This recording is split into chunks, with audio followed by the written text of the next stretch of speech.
Assalamualaikum penerus sukses Nusantara. Kali ini di samping saya sudah ada Kak Akmal, Haji Akmaluddin Akbar, biasa kita panggil Kak Akmal. Itu seorang motivator yang sudah biasa memberikan motivasi di perguruan tinggi, baik negeri ataupun swasta, juga di sekolah menengah. Dia juga kesibukannya sekarang adalah sebagai seorang trainer di PT Excellent Go Solo, Surakarta. Di sini kita akan mengupas sedikit banyak hal yang menjadi anak muda sekarang itu kebanyakan mengalami masalah seperti ini. Itu butuh solusi. Dan kita ketemu sama pakarnya, kita sangat beruntung sekali. Untuk lebih menyingkat waktu, yang pertama yang akan saya tanyakan mewakili dari teman-teman anak-anak muda zaman sekarang, yaitu masalah insecure. Itu biasanya paling banyak dialami oleh anak muda zaman sekarang. Ingin kita tanyakan bagaimana cara mengatasi insecure, begitu Kak. Oke, jadi kalau kita bicara insecure sebenarnya kembali ke diri kita masing-masing lagi ya. Ketika seseorang punya perasaan insecure, sebenarnya dia sedang kehilangan jati dirinya. Karena sejatinya manusia itu sebenarnya antara satu dengan yang lain itu mereka telah dianugerahi oleh Allah kelebihan-kelebihan yang tidak sama. Artinya seperti saya dengan jenengan gitu ya. Dalam posisi sama seperti ini kita punya kelebihan masing-masing, punya kekurangan masing-masing yang tidak bisa disamakan. Nah, kadang-kadang insecure itu muncul karena kita di situ menerapkan batas standar itu seperti orang lain. Jadi saya menerapkan batas standar seperti si A, saya pengen seperti si B, seperti itu. Atau berdasarkan apa kata orang lain. Jadi kalau kita seperti itu rasanya hidup ini kok terlalu repot ya. Kalau kita di situ hanya berperan atau menjalani kehidupan berdasarkan apa penilaian atau apa kata orang lain kan gitu. Patokannya kan orang lain gitu. Ketika misalnya saya dalam kondisi tubuh seperti ini, banyak orang yang bilang kok sekarang makin gendut, makin subur ya. Saya alhamdulillah gitu aja ya. Karena dulu saya pernah dalam kondisi krempeng pernah gitu, sampai saya dibawa ke dokter ahli gizi gitu ya. Kenapa ini anak saya kok enggak gemuk-gemuk padahal makannya banyak. Sehingga saya berpikir saya krempeng pun ya dimasalahkan gitu ya, saya gemuk juga dimasalahkan. Ya udah, enjoy aja, yang penting kita berusaha untuk menemukan jalannya syukur. Nggak ada benernya ya? Nggak pernah ada bener. Kalau nuruti apa kata netizen gitu ya, nggak pernah ada benernya. Jadi kalau teman-teman pengen nggak insecure gitu, caranya yang pertama adalah berusaha untuk temukan jalannya syukur. Dalam tiap pribadi kita ini selalu ada kelebihan-kelebihan yang tidak dimiliki oleh orang lain kan gitu. Yang kedua adalah jangan berfokus dengan apa penilaian orang lain. Kalau kita pengen bahagia gitu ya, tidak serta-merta semua itu berdasarkan apa kata orang lain. Yang penting kan kita yang ngalamin gitu. Contoh sekarang, kalau kita bahagia tapi apa kata orang lain misalnya. Kita tadinya sudah bahagia dengan sepeda yang kita miliki. Terus kemudian orang lain mengatakan, kamu tidak pengen beli sepeda motor toh gitu ya. Akhirnya kemudian kita berusaha bagaimana caranya bisa punya sepeda motor. Sampai akhirnya kredit gitu ya. Sudah kredit pun orang kemudian bilang, kamu tidak pengen punya mobil toh, kredit motor belum lunas, akhirnya dia kredit mobil. Sehingga akhirnya hidupnya itu jadi beban, hidupnya itu jadi susah gara-gara apa kata orang lain, yang padahal orang lain ketika habis ngomong kayak gitu dia tidak bertanggung jawab dengan apa yang dia katakan. Kan udah lupa. Udah lupa gitu loh. Apakah dia nanti akan bantu kita untuk bayar kredit kan enggak? Itu sebagai gambaran gitu ya. Nah, kalau teman-teman pengen yang sekarang sudah terlanjur insecure gitu ya, tidak merasa percaya dengan dirinya sendiri. Saya itu dulu ketika usia TK sampai SMP itu saya korban bullying, Mas. Jadi saya korban bullying, saya punya panggilan-panggilan yang tidak mengenakan. Iya, victim langsung gitu ya. Terus kemudian setelah itu saya berpikir, kalau saya terus-terusan kayak gini gitu ya, saya sendiri susah. Sampai kapan saya mau terus-terusan kayak gini? Sampai kemudian akhirnya saya menemukan sebuah buku, di mana di buku tersebut dituliskan, kalau kamu ingin dipercaya oleh orang lain, kamu harus bisa percaya kepada dirimu sendiri. Lah kamu pengen dipercaya oleh orang lain, tapi kamu tidak percaya sama dirimu sendiri. Bagaimana orang lain mau percaya? Ya. Kamu pengen dihormati oleh orang lain, pengen dihargai oleh orang lain, tapi kamu tidak bisa menghargai diri kamu sendiri gitu ya. Bagaimana kamu akan dihargai oleh orang lain? Itu poinnya saya nemunya di situ. Akhirnya Mas, saya memutuskan untuk menaklukkan diri saya dengan cara apa? Saya berbicara di depan cermin. Jadi saya bercermin di depan cermin, saya ngomong sama diri saya yang ada dalam cermin, saya kasih motivasi diri saya yang ada dalam cermin. Kalau kamu sudah berani menatap wajahmu di cermin, gitu ya, dan mengatakan atau menasehati diri kamu yang di cermin, memotivasi dirimu yang ada di cermin, insya Allah kamu juga akan bisa memotivasi orang-orang di sekitarmu, gitu. Ini luar biasa, menemukan solusi sendiri untuk bisa terhindar dan lepas dari insecure itu luar biasa sekali. Tapi ini kita nggak khawatir ya sampai kebablasan, percaya dirinya kebablasan sampai dikatakan sombong atau enggak. Jadi kalau percaya diri dengan overconfident atau sombong itu beda. Yang penting percaya diri itu kan kita merasa di dalam diri kita ini saya pede kan gitu ya. Tapi kalau ketika kita sombong itu biasanya kita ungkapkan dengan kata-kata atau mungkin ya merasa dirinya itu lebih hebat daripada orang lain gitu. Sombong itu kosong. Nah iya, cuma ngomong aja, enggak ada realisasinya kan gitu. Iya benar. Ini sangat perlu dicatat sekali. Solusi buat kita yang suka kadang insecure. Gak hanya anak muda ini gak hanya anak muda. Betul. Terima kasih sekali udah ngasih solusi. Untuk pertanyaan kedua, langsung aja. Yang kedua sudah cukup. Oke. Yang kedua. Jadi gini, Kak Akmal. Kadang kita punya tujuan, punya cita-cita. Semua orang punya tujuan, saya pengen apalah jadi apa gitu. Tapi kadang di tengah perjalanan kita ketika nemuin masalah, dan pasti ada problem masalah. Menemui kayak jalan gitu, kayak jalan yang nggak bagus, yang jelek.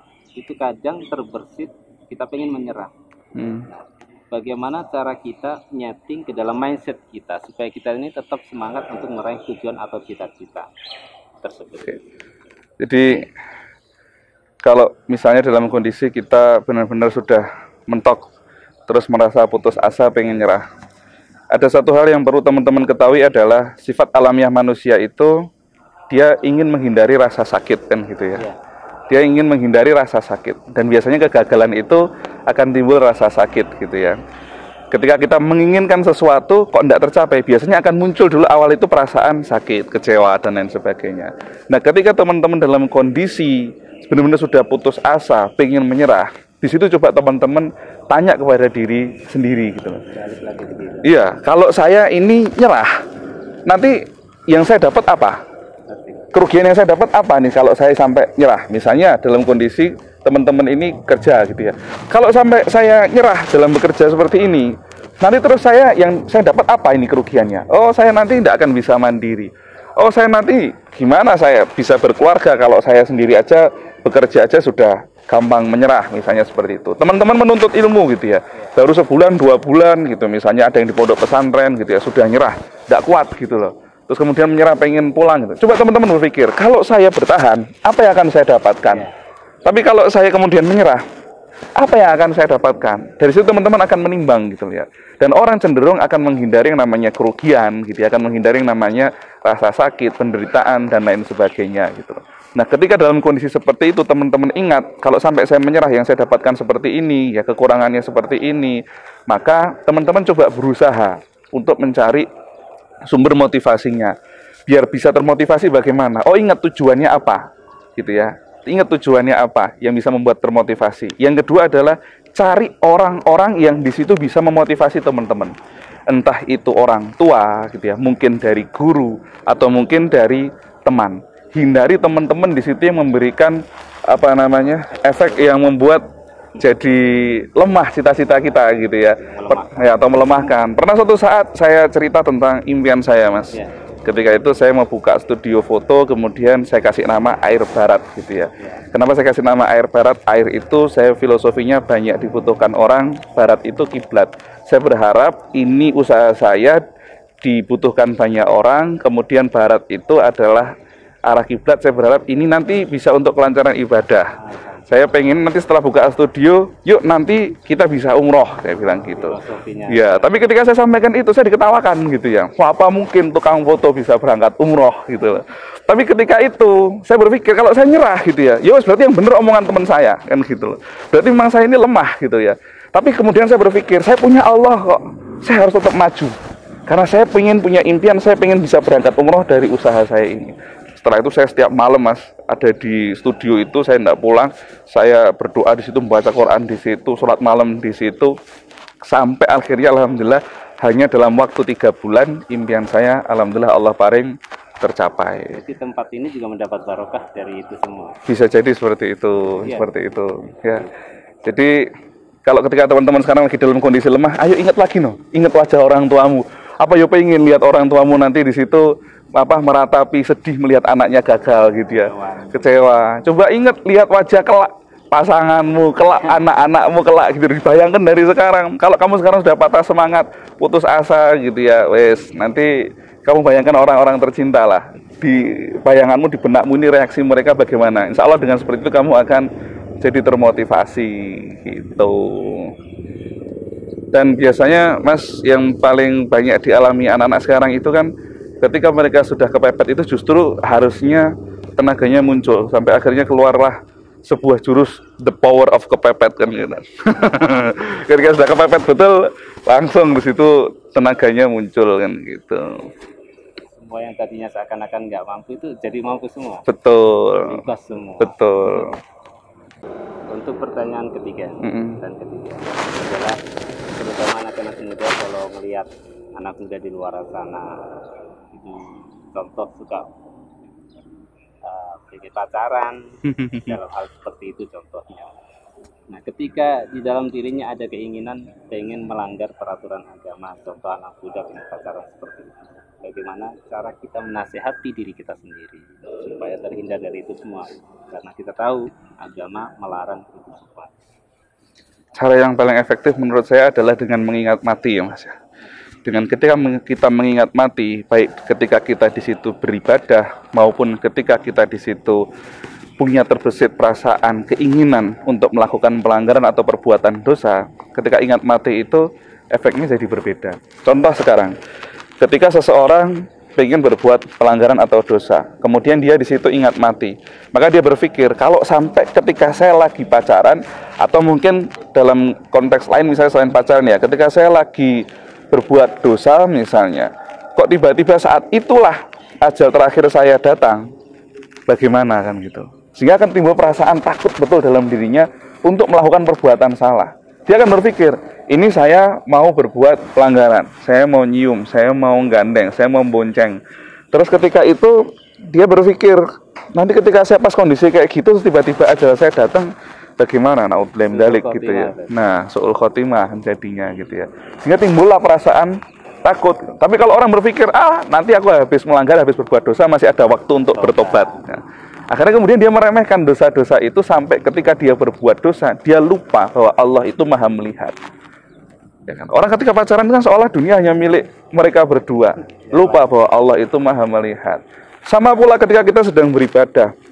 Ketika kita sedang beribadah, kemudian kita ingat mati, maka ibadah kita bisa jadi lebih khusyuk. Ketika kita sholat, kita menganggap jangan-jangan ini sholat terakhir saya. Setelah ini mungkin bisa jadi saya meninggal dunia. Ketika kita mau sedekah, jangan-jangan ini sedekah terakhir saya. Kemudian setelah ini saya tidak bisa sedekah lagi. Akhirnya dia memutuskan saya akan keluarkan harta saya yang banyak. Karena pumpung saya masih bisa sedekah. Karena saya tidak tahu 1 menit ke depan, 1 jam ke depan, apa yang akan terjadi pada diri saya. Seperti itu. Sangat menginspirasi sekali. Alhamdulillah semua ini atas izin dari Allah. Mungkin Kang Akmal bisa mencantumkan semisal channel YouTube atau IG. Oke, kalau ada yang belum kenal saya atau pengen kenal lebih lanjut bisa follow di IG saya @kakakmal gitu ya. Akmal gitu ya. Kak Akmal. Sambung semua. Sambung semua. Ada YouTube-nya juga kalau saya lihat. YouTube-nya ada di Jelajah Hikmah, nanti Jelajah bisa Hikmah. dicari gitu ya. Insya Allah demikian aja, Kak Akmal sangat Alhamdulillah. menginspirasi sekali. Jazakallahu khairan. Semoga ini semua menjadi berkah untuk kita semuanya. Amin, terutama amin, bagi amin. Para penerus sukses Amin. Indonesia. Amin. Semuanya terima kasih. Assalamualaikum warahmatullahi wabarakatuh. Waalaikumsalam warahmatullahi wabarakatuh.